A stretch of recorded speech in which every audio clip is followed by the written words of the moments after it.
leaders and market movers. Live from Davos, Switzerland, for the World Economic Forum. This is The Pulse with Francine Lacqua. Well, good morning, everyone, and welcome to The Pulse. I'm Francine Lacqua, live in Davos for the World Economic Forum annual meeting. It's just a little busy today, also with inauguration. Now, in just a moment, we'll be speaking to Philipp Hildebrand, the BlackRock vice chair. Later this hour, we also hear from Meta's head of global business group, Nicola Mendelsohn, on the company ending third-party fact-checking on its social media platforms in the U.S. Now, this week we have a packed week. Exclusive interviews with some of the world's biggest power brokers, including the IMF Managing Director, Kristalina Georgieva, Sarah Friar, CFO of OpenAI, the Argentinian President, Javier Milei, NATO Secretary General Mark Rutte, Larry Fink, the chair, and of course, CEO of BlackRock, and Ruth Porat, President and Chief Investment Officer of Alphabet and Google. Now, first thing is first, of course, ahead of inauguration in the U.S., there's quite a lot going on, not only with Bitcoin, but also stocks soaring globally on expectations that maybe, just maybe, we see a more friendly U.S. with China. So European stock edging higher, U.S. equity futures edging higher. Again, it's Martin Luther King Day, so a lot of things will be closed today. The dollar weakening a bit ahead of Donald Trump's inauguration, but really it's Bitcoin soaring to a record. That's probably one of the main stories, $108,000. Now, business leaders and politicians gathering here in Davos, where they'll be discussing their agenda for the year. Now, this, of course, as President-elect Donald Trump prepares to be sworn into office today. Well, he spoke to his supporters at a rally in Washington on Sunday. Together, we're going to cut your taxes, end inflation, slash your prices, getting them back down, raise your wages, and bring thousands of factories back to the USA, right where they belong, and that'll be done through tariffs and smart policy. We will build American, we will buy American, and we will hire American. Philipp Hildebrand, Vice Chair of BlackRock, joins us. Philipp, as always, thank you so much for getting us started. Davos week, a busy week, especially with inauguration. We were hearing from President Trump saying, look, I'm going to cut your taxes, I'm going to cut inflation, and I'm going to make your life much better. Is that at the expense of all other economies? We'll see. I think there's a lot of uncertainty, but good morning, Francine, and welcome to Davos this beautiful day. There's so much uncertainty at the moment in the world economy that it will depend on what the new administration actually implements in terms of first executive orders, the policy framework. But I think overall what we can say today is that the economy generally is being shaped by transformational forces rather than cyclical dynamics. We have aging societies, we have technology, a big piece, we have geopolitics, of course, the fragmented geopolitical landscape. So all these things on balance will create stickier inflation, more uncertainty, probably more volatility and bigger policy trade-offs given the high debt levels that we have all over the world. So this will be a delicate environment in which to conduct policy, and policy will matter a great deal. But, Philipp, what's the biggest danger over the next 12 months? That the Fed gets something wrong, that the ECB does, that Europe falls behind, or that world leaders are so distracted by what Trump does that they lose their focus on their own economies? I'd say at the global level, to me, the biggest concern is while inflation has clearly come down, much of it driven by the post-pandemic adjustments, I don't think this inflation story is completely over. So I think, and depending on the policies that will be implemented, I think the biggest risk would be that we wake up and realize inflation is not just sticky, but continues to be stubbornly sticky, in which case, we won't get any of the rate cuts that have been priced in earlier and now have been sort of largely priced out. I think that's the sort of story at the global level. Trade, of course, has a lot to do with this. Protectionism has a lot to do with this. At the European level, I think the biggest risk is just really falling behind on the key issues. I think Europe is losing the digital war. We're losing the energy war. And there is a significant, severe, I would say, competitiveness issue that needs to be addressed in Europe. But, Philipp, why is actually inflation sticky? Is it, and we've seen it in services. How much of it is it that it's just that last mile to get inflation down is very difficult? And how much of it is it the specter of tariffs? And how many Fed cuts do you expect? Not many, if any, frankly. And the reason for that is because we have these structural mega forces, transformational forces that tend to weigh on the supply side of the economy. And that makes it much harder to get inflation down. So, yeah, I believe we've moved from a world that basically had a kind of permanent easing bias during much of the previous decades to a world much more likely that will have almost a permanent tightening bias in policy, given the sticky inflation that will be a feature of these forces that I talked about. Some of it we can address. We could fix the fragmented geopolitics. That's something that policymakers can fix, the new president in particular. It's hard to fix demographics.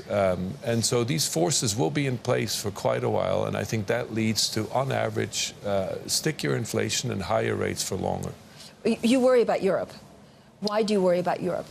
We are falling behind. When I say we, I mean Europe is falling behind dramatically on competitiveness. And Mario Draghi laid it all out in a sense, in a brutal way. It should have been a wake-up call, not clear what's happening with that. If you just look at the different sectors, you can see we're clearly losing the energy war. We're losing clearly the digital war.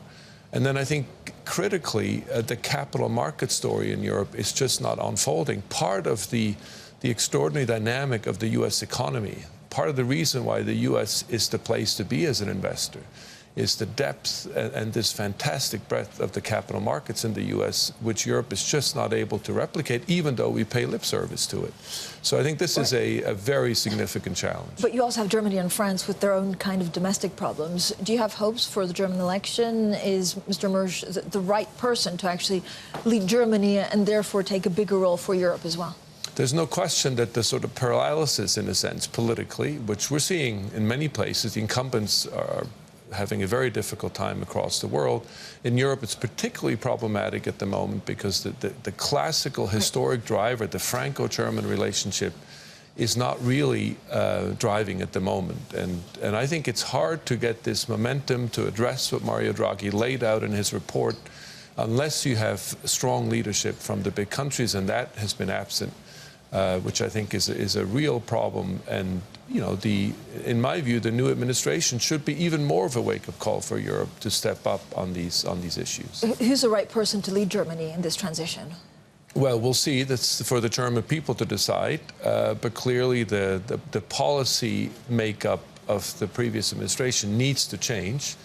And so change will be a positive, and then we'll see whether that change could be translated into European leadership in order to address these issues, particularly around capital markets, digital and energy. Why is Europe so slow on it? I know we're here in Davos. A lot of it will be, of course, some of the participants looking at the inauguration in the U.S. There'll be a lot of talk on geopolitics, but it's AI really the main theme.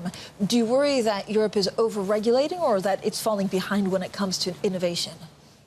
I think the innovation per se, I continue to be convinced, is there. We have great universities, we have great talented young people, we have great innovation, but we don't have the capital markets, and we don't have a deep sort of capital markets union, including banking competitiveness. If you look at the way U.S. banks have dominated since the financial crisis, have increased vastly in size, whereas Europe has not done that.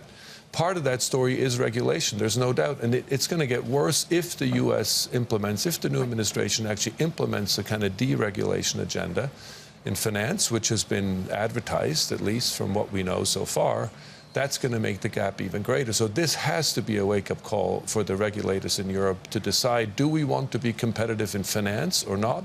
Do we want to have a competitive, deep capital markets or not? Right. We've seen bond yields have been all over the place, frankly, in the last 3 weeks. I mean, it started in the U.S. and it really infected parts of the U.K. market. Do you see this as a possible recurring theme for 2025, including like some kind of credit crunch or something worrying in U.S. markets? Well, the overall theme here is sticky inflation, higher rates for longer on average, combined, and this is the key, with very high debt levels. And this, of course, is new in a sense, right? This is quite a unique combination, that we have these high debt levels that give you very little room to maneuver, because as soon as rates move up unexpectedly, you immediately run into financing challenges on the deficit side because debt levels are so high. And we saw this at work, of course, classically last week in the UK. I think this will be a feature of this dynamic that I talked about earlier, where you have higher rates on average, volatility in financial markets because of these transformational forces, and you have these very high debt levels as a backdrop that creates a lot of vulnerability. I mean, what does that mean? That it spells, I mean, could it spell disaster if there's fear in the markets? Or again, are there catalysts that you're watching out for? It doesn't have to spell disaster if governments focus on growth. The way out of this is growth. There's no question. And if you look at what's happening in the UK, what is needed is a clear narrative and a clear strategy around how you create growth. And you can't just do it by public spending. And this gets us back to the capital markets. You need private capital to make the investments that are necessary to generate a strategy that can create growth, that can then get you out of this trap. So I think it doesn't have to spell disaster, but what it probably will mean is that you have important trade-offs on the policy side, uncertainty and volatility in financial markets, but it will also create opportunities. Rates have gone up. We have $10 trillion in money market funds waiting to be deployed. Some of that will move into the fixed income space, infrastructure, private markets, credit. So I think these things, create opportunities as well. Philipp, thank you so much. Philipp Hildebrand, the vice chair of BlackRock, stays with us. We'll talk a little bit more about the banks and, of course, also Swiss inflation. Plenty more to come from Davos. This is Bloomberg.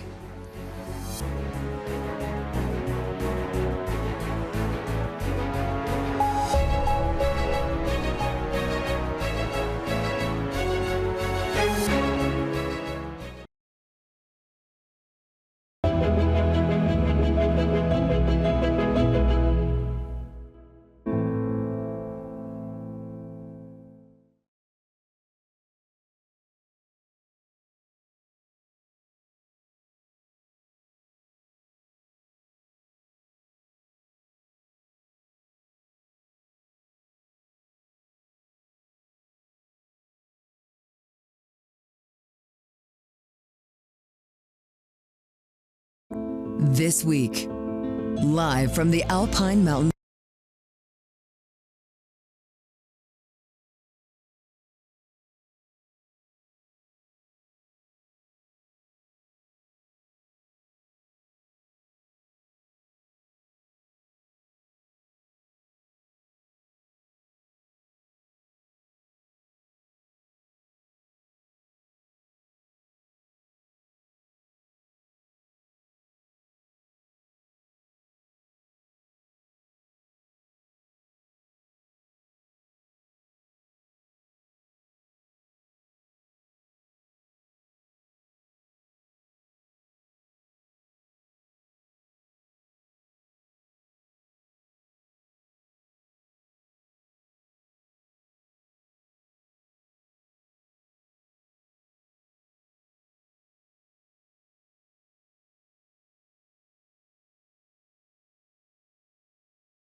This week, live from the Alpine Mountains of Switzerland, it's the World Economic Forum annual meeting in Davos.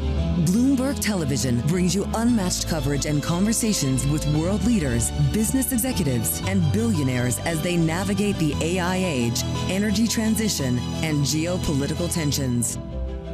Tune in for daily coverage all week, only on Bloomberg. Context changes everything.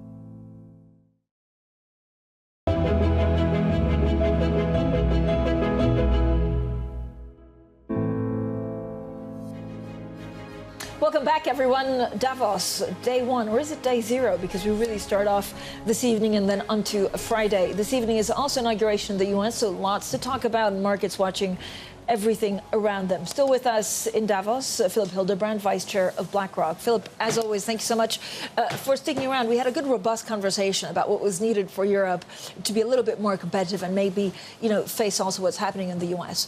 Where are European banks in all of this? Trump has promised deregulation, possible more M&A, the animal spirits being revived.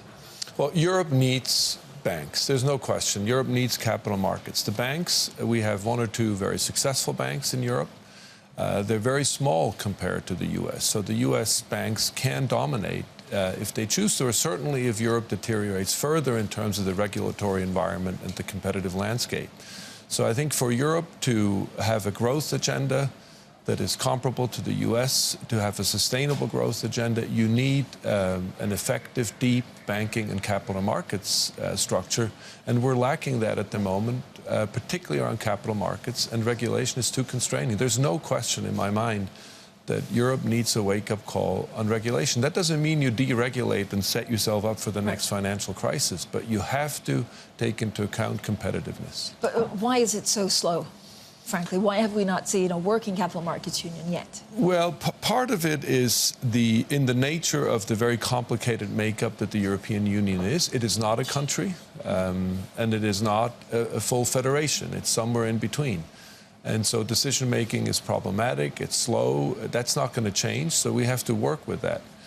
But if the political will is there, and the recipes are clear, Mario Draghi laid it out very compellingly. There's no more story to tell as to what needs to be done. That story has been told. It's really about getting it done at this stage. Do we need more M&A in Europe, especially amongst the banks, and does that only come with the capital markets union, or is there a way of forcing it through? I think that's part of the story, cross-border acquisitions and mergers, definitely, because if you want scale, that's the only way to get scale. You can only grow a bank so big within a country, because otherwise it dominates the country in such a way that you run into competitiveness problems. So you need the scale at the European level. And that's part of it. It's really two stories, but they're connected. It's the banking side in terms of consolidation across borders, and then it's the depth of the capital markets. To this day in Europe, only about 35% of savers' assets are in equities or capital markets. The rest of it is basically in cash or in bonds. In the US, that number is almost double.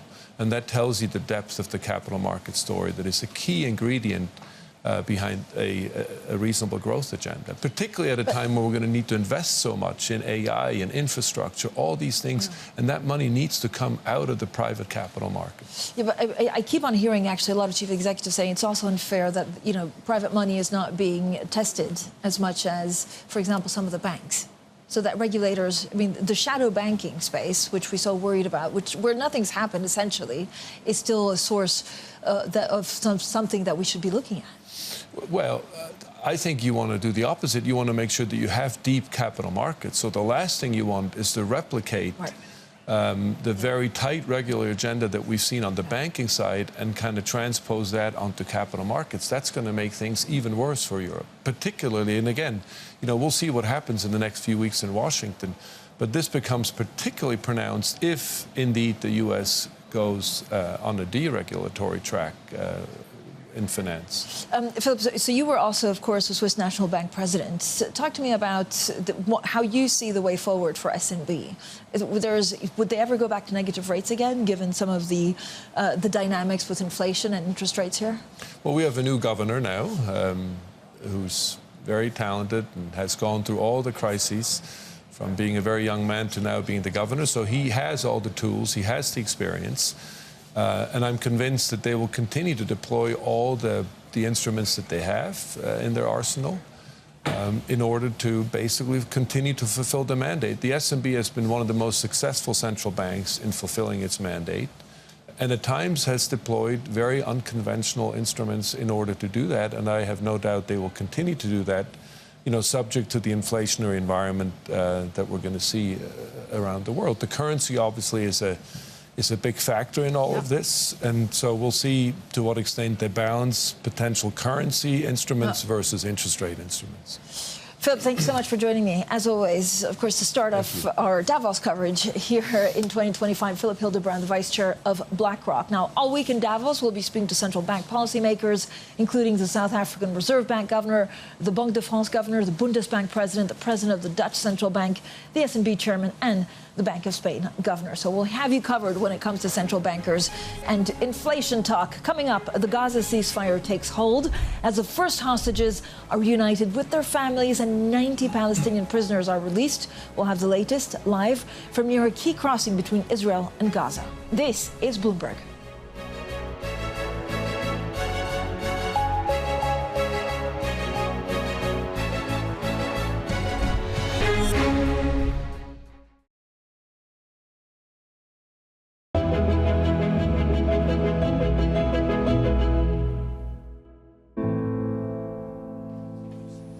So the long-awaited, long-delayed Gaza ceasefire has begun after 15 months of war. A 6-week truce is underway, with Hamas releasing 3 Israeli hostages in exchange for 90 Palestinians freed from Israeli prisons. Let's go now to Bloomberg's Oliver Crook, who has the latest from us from near the Kerem Shalom border crossing. So, Ollie, how did we get here, and take us exactly what's happened so far?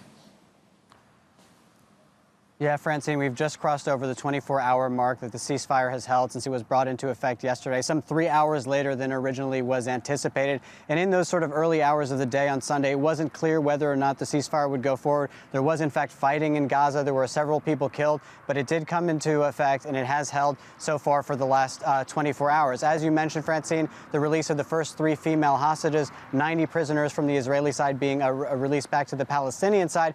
And now, Francine, the key sort of development for many people within Gaza is happening at the Kerem Shalom border, where I've just been spending the morning. I spoke to the border manager there, who sort of who governs and manages the border crossing. This is where huge volumes of aid will begin to cross in from the Israeli side, some of it coming first through Egypt into Israel and then going into Gaza. He says that he expects about 800 trucks to flow into Gaza from all the various different border crossings. About 600 of those trucks will be coming from that border crossing specifically. And Francine, to put that into context, for the last month or so, in the month of January, the average number of trucks that have been crossing into Gaza has been about 50. They're hoping to get, 800 today and get that number, that average, up to about 500 or 600 for an area that has been obviously massively devastated in terms of its infrastructure and of its supplies, not just humanitarian aid, but also sort of commercial aid. We saw a number of gas trucks, for example, going in to try to replenish the sources of energy for Gaza. Okay, Ollie, thanks so much. Oliver Crook there from near the Kerem Shalom border crossing. Now, coming up, Donald Trump vows to sign a flurry of executive orders on day 1 of his presidency. So we look at his plans next. Of course, we're here in Davos. A lot of the focus will be on the Trump plans, what they mean for individual chief executives on the ground in Davos. And then the other thing being discussed here is AI. How far will it go? How can you prepare for it? Is Europe over or under-regulating? So we'll have a full look ahead, of course, to some of the social media platforms. We also speak to Nicola Mendelsohn of Meta. This is Bloomberg.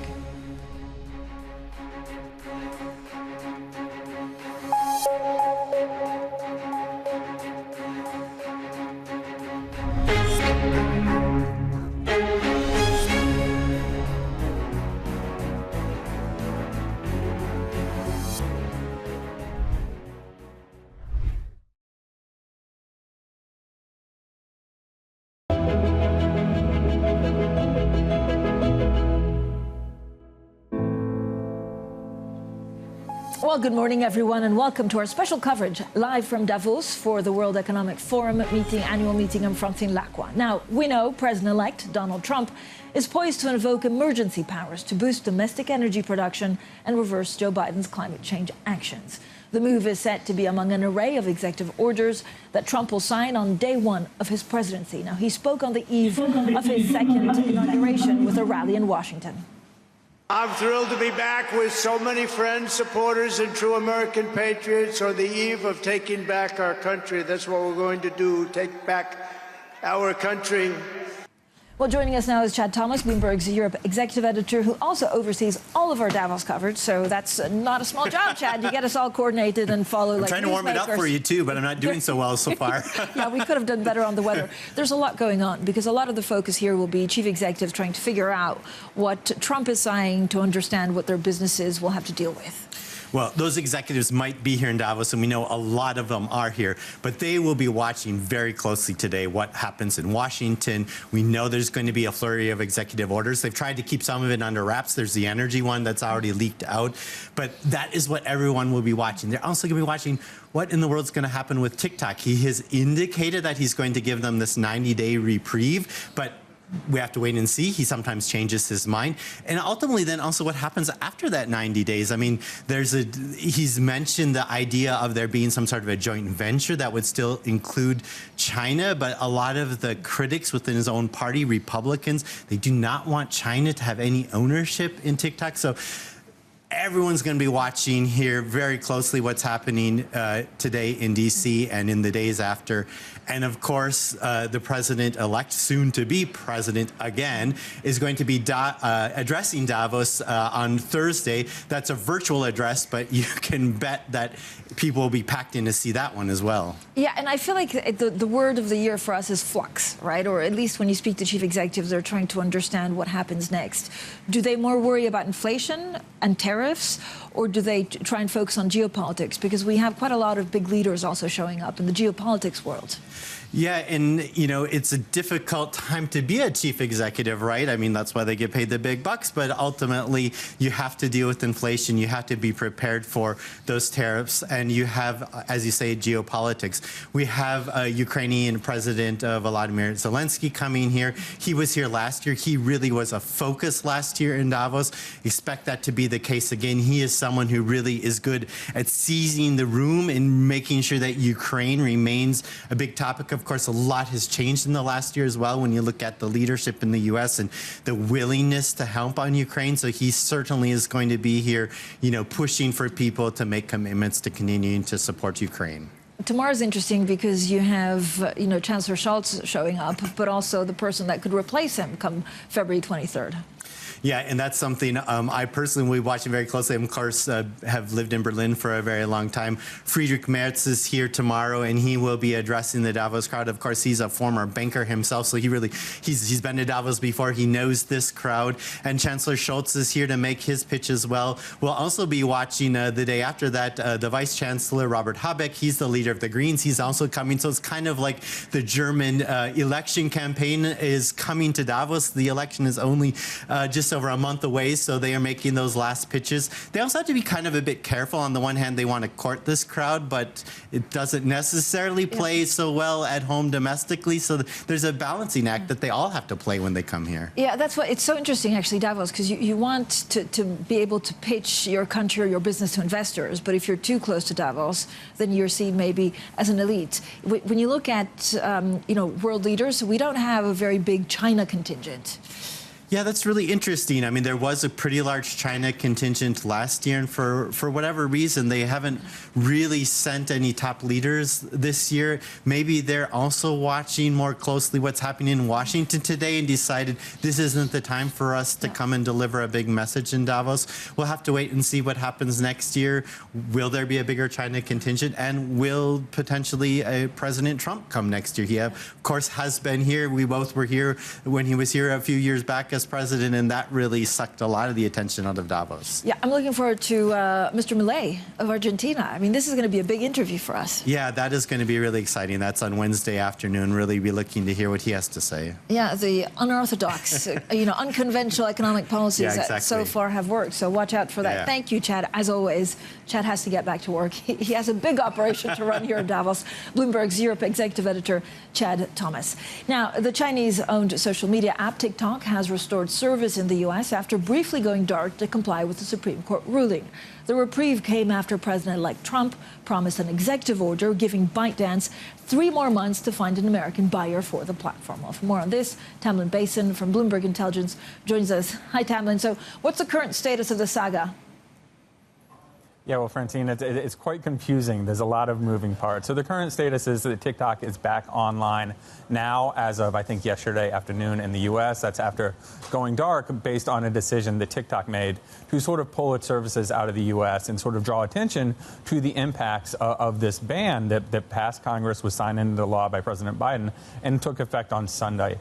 So right now it is back online, but it is not being supported by some of those third parties, so being Apple, Google App Stores. So that's where we are right now. Trump has promised an executive order today to save TikTok. Would that actually work? Yeah, so it sort of remains to be seen. We'll have to see what the parameters of that executive order, if that comes out today or maybe tomorrow, and see what he's trying to do. But essentially, we know that he wants to buy TikTok more time to sort of divest, or as he raised yesterday, divest at least 50%. However, the law that passed really does require a total divestment. And under that law, you can only get that 90-day extension if there is a signed legal document that really says they're moving towards that divestment. So I think we're going to have to really examine the text of that executive order to see if it's really going to carry weight. So what are the companies that host TikTok like Google, Apple, and Oracle making all of this? Yeah, and sort of as I mentioned, you still cannot download new downloads of the app on Google or Apple. And I'm not entirely sure about Oracle, but I think those companies are right to be quite cautious about really doing anything until they know that they're not going to be held accountable for violating this law. The potential liability is massive. It's $5,000 per violation per user. There are 170 million U.S. users of TikTok, so it could be very, very large liabilities for these companies. So I think they're going to be very cautious before they sort of do more work with TikTok until there's clarity on whether they're going to be prosecuted under the law. Thank you so much for joining us, Talman Basin there from Bloomberg Intelligence on everything TikTok. Now, coming up, we talk tech, Trump, and content moderation with Nicola Mendelsohn, Meta's global business group head. She joins me next here in Davos. This is Bloomberg.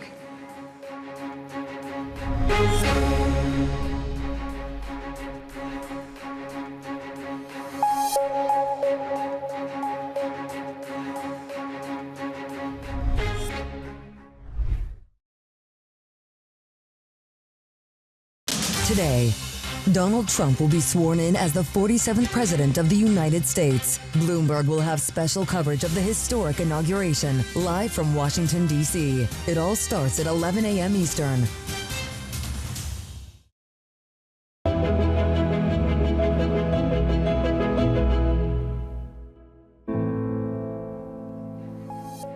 Well, Meta Chief Executive Mark Zuckerberg is among several prominent tech leaders expected to attend Donald Trump's inauguration today. Now, Meta has been in the spotlight after ending third-party fact-checking on its social media platforms in the U.S.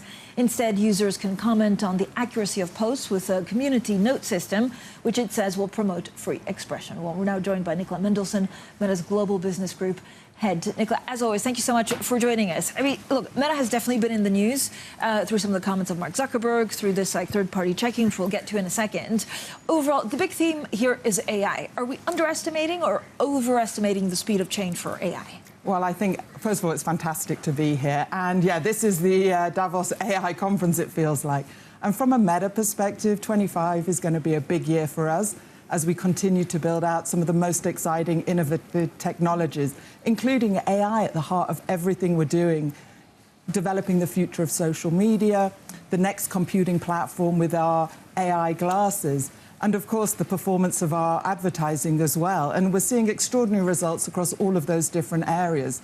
When I think about how AI is powering our advertising tools now, on average we're seeing up to a 25% increase on return on ad spend as a result of what the AI is now able to do for advertiser performance. So there's a lot of innovation here. And that will continue to increase. Do you see the US just going ahead in terms of deregulation for AI, Europe increasing regulation, and so some of the products you won't be able to roll out in Europe? Yeah, that's certainly the case that we're seeing. And just being on the ground and being able to talk with European business leaders, I'm sensing even a greater sense of frustration this year versus last year. I mean, we saw the Draghi report at the end of last year, talking about the real difference now between the US and the European economy in terms of where things are. Europe hasn't created a single $100 billion business in the period, whereas the US now has $6 trillion businesses.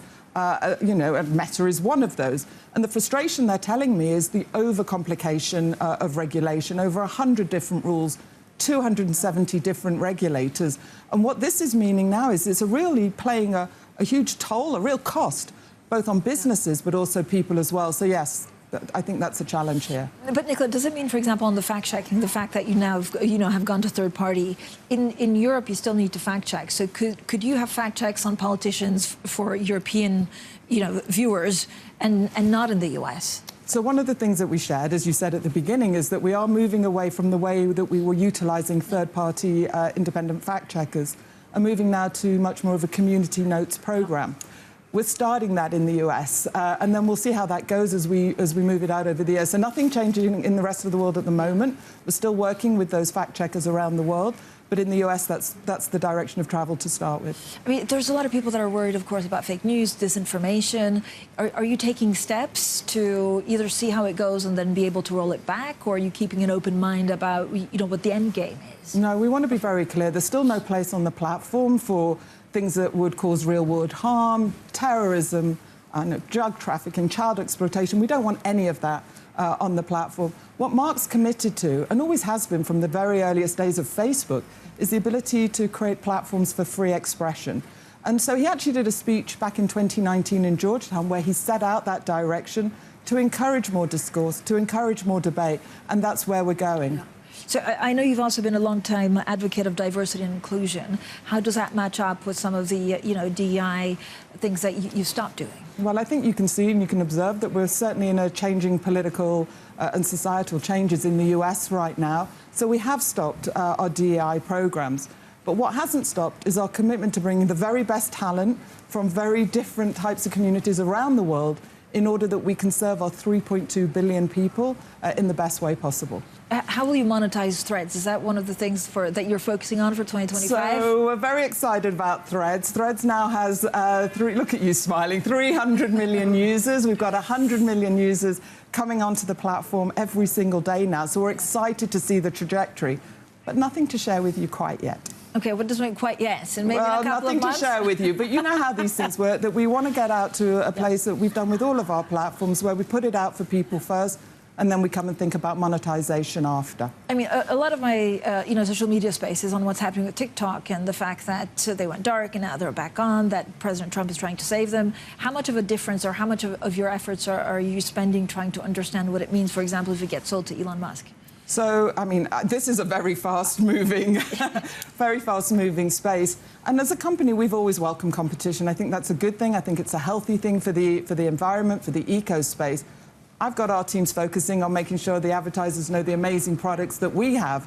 But you saw probably also that Adam Mosseri, our head of Instagram, he launched Edit just a few days ago.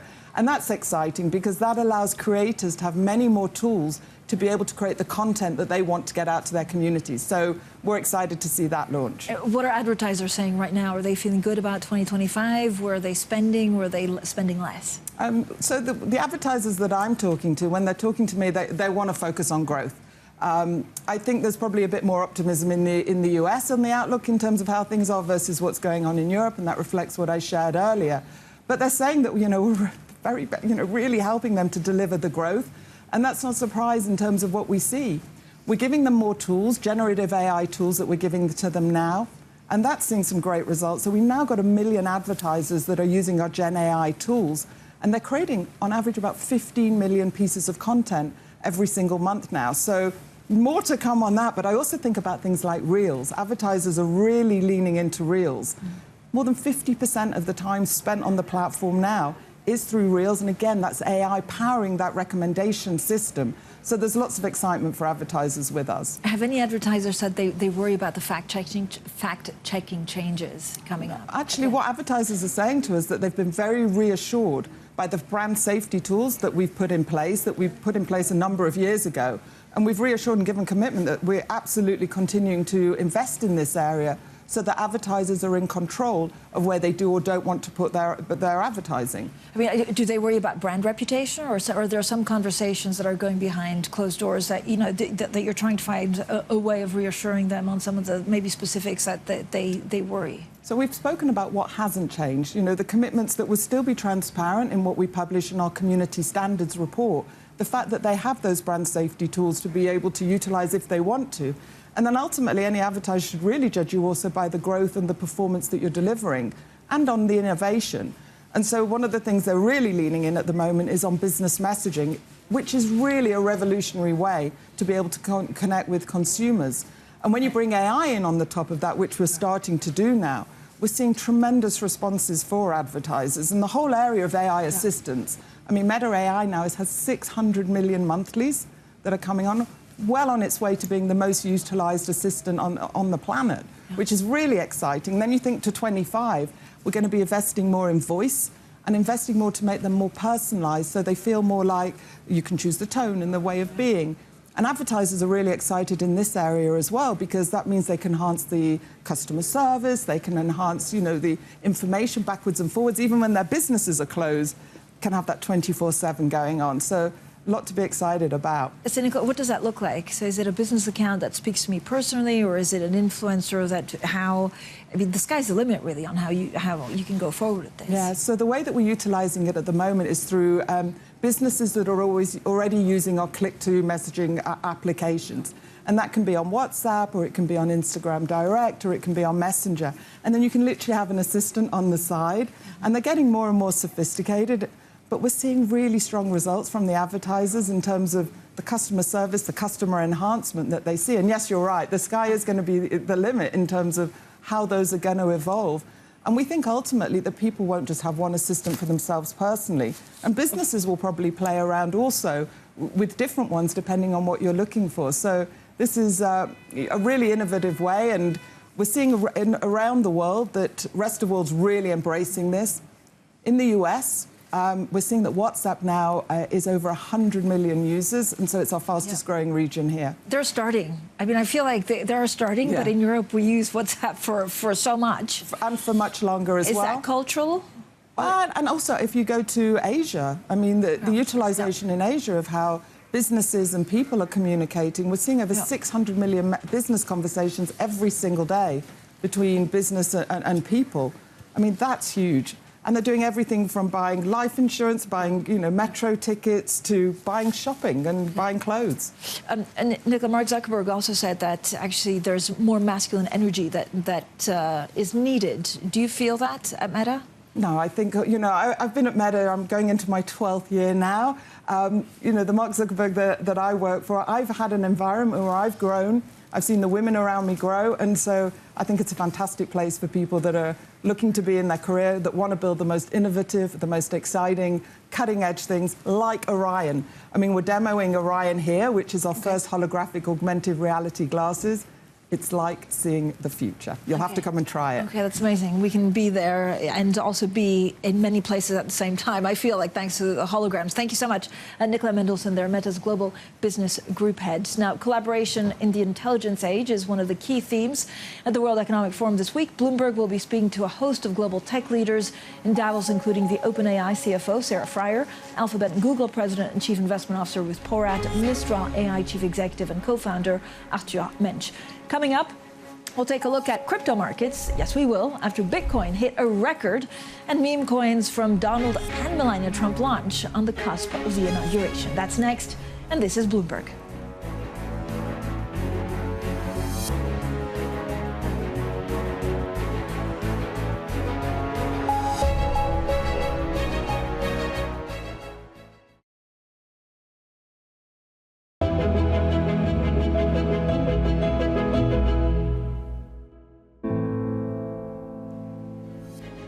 Well, cryptocurrencies jumped in early morning trading, with Bitcoin reaching a fresh record as U.S. President-elect Donald Trump is set to take office later today. Now, for more, let's bring in Bloomberg's crypto reporter, Emily Nicole. Emily, I feel like after it touched 100,000, then it's now 107. What's the next threshold? I mean, this is going to be a very interesting day for crypto markets because the US is on a holiday, and the US is usually one of the largest liquidity sources for crypto. It's the biggest crypto market in the world. And so without that to rely on, there is an element of, small things could cause big swings. That said, because Trump and his wife Melania launched their meme coins over the weekend, which caused a certain amount of speculative frenzy, that's kind of put traders on alert for what could come today. People are awake, they're paying attention. That's why we might have seen Bitcoin hit a new record this morning. And so we are kind of expecting some volatility going into the day, but also a lot of attention on Bitcoin as one of the key markets that is open today on the day of inauguration. Emily, what's a working assumption of what the Trump administration actually does for crypto? Yeah, it's still a little bit uncertain, isn't it? I mean, so we've been hearing from Trump over the last few months, ever since he was on the campaign trail, that crypto is something he's really passionate about. He said he wants to make a strategic reserve for Bitcoin. He promised to change over the power in the SEC to make that more crypto-friendly. And some of those things have already come to pass. Some of them we're still waiting to see. What we understand is that one of the executive orders he signs today will be that he will make crypto a national priority for policy. What that means in practice, we have yet to see. But there's a hope in the industry, at least, especially with the launch of the meme coins over the weekend, that Trump is very firmly tying himself and even his family's wealth to the crypto industry, and therefore it's in his incentive to make it a big part of his administration. Emily, thank you so much. Emily Nicole there, Bloomberg's crypto reporter, of course. She has all of the insights, so I can't tell you how often I call Emily and her team. Now, another reminder that we'll have special coverage of U.S. President-elect Donald Trump's inauguration later today. That's from 4 p.m. UK time, 11 a.m. in Washington. And, of course, we'll have everything here in terms of market reaction. Coming up, 10 a.m. London time, Tumana Bersace, joined in Davos by Faisal Ibrahim, the Saudi economy and planning minister.